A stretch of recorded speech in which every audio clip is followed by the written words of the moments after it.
The Fitbit's... Probably should take it off my wrist, eh? The Fitbit Surge, a fitness superwatch.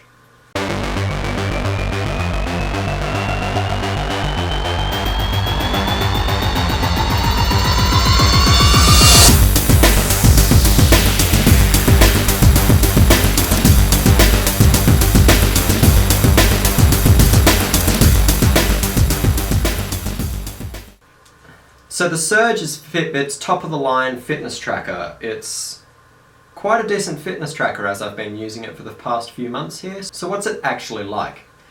The Fitbit Surge allows you to track your steps, heart rate, distance walked, calories burnt, floors climbed, and active minutes.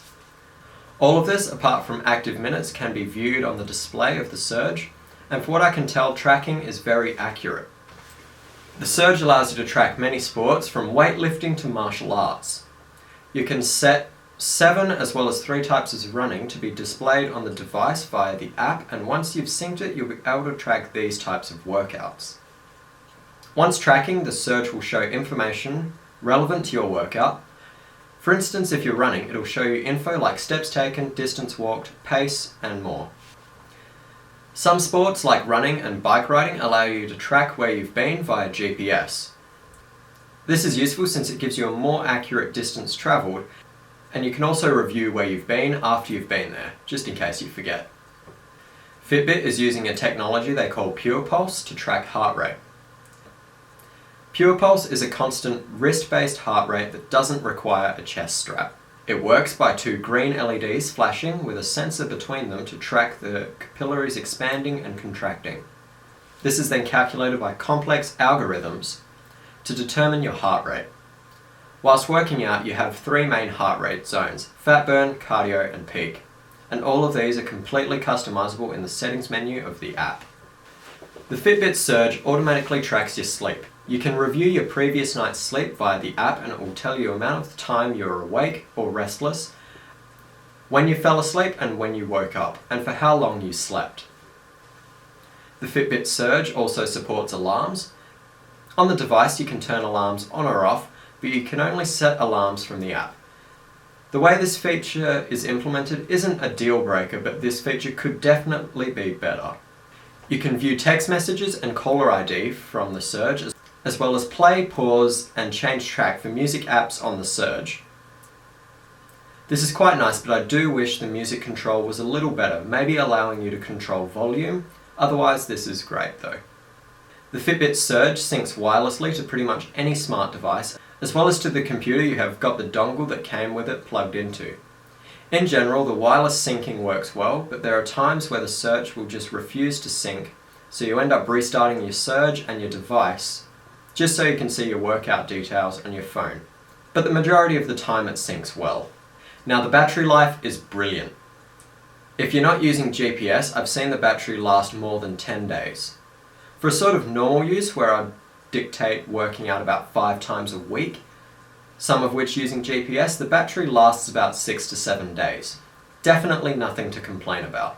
Charging takes, in general, roughly 1.5 to 2 hours.